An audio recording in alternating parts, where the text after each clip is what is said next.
So I had 9 beds of squash, and my squash didn't do that great this year because of the cool weather. So the diversity of having animals to incorporate them in to eat some of the refuse that doesn't work, or to clean up and till your soil, is a real benefit. I'm Amy Hutton, and this is the second year of our integrated livestock project. What you're seeing here is the study plots we have at the research center itself, and then we also have these plots replicated at our neighbor's farm, Frost Top, and he has a little different kind of setup for his orchard, so it helps give a little more diverse data. Right here we're in our new orchard planted just last spring, and it's about 500 dwarf cider apple trees, and we're using the poultry to study the difference between different management strategies for soil fertility and for weed management. So we try and rotate our animals. It minimizes how much we have to till it. The more we can incorporate them into using their manure, the leftover feed, and move where they feed, it makes it that much easier for us to have to come back and weed the following summer. Hello, I'm Leon. I'm with the organic farm in the Bitterroot Valley. We've been farming this property for about 11 years, and what we're trying to do is incorporate animals into specialty crops, especially vegetables, sometimes medicinal herbs, farming. We're moving the chickens all around the farm, and they're in some of our hoop houses in the early season and the late season, also as a way to clean up whatever debris from plants and eat bugs, scratch things up, and apply the fertilizer.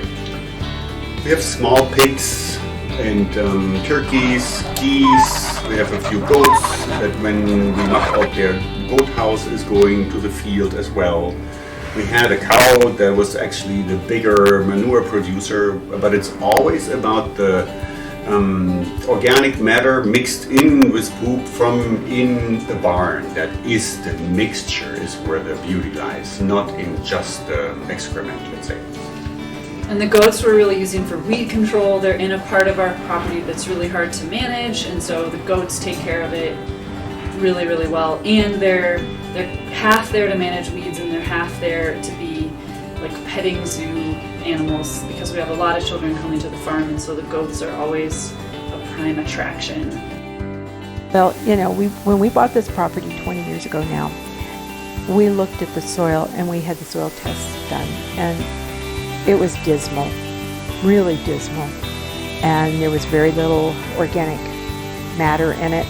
And now we got the results back this last year, and there is lacking very few nutrients.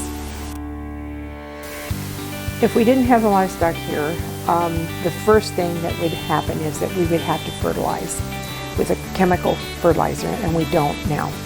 They make new compost every day, and so but we use that, and it would be really, we use it on the alfalfa, we use it on the trees, we use it in our garden, everywhere. That would be the first thing. Second thing is, you know, we'd be looking for a source of meat that we don't know where it comes from.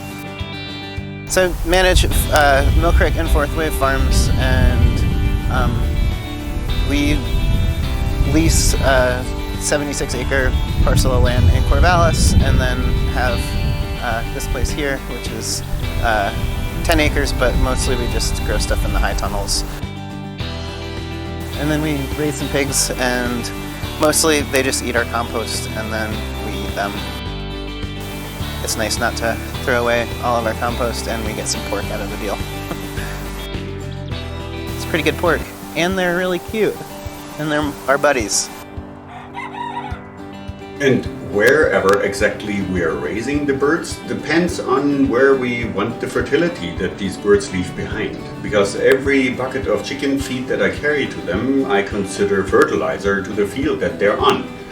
So they are converting nutritions into meat, and the off product is our fertilizer in our greenhouses, in our field, in other locations. So.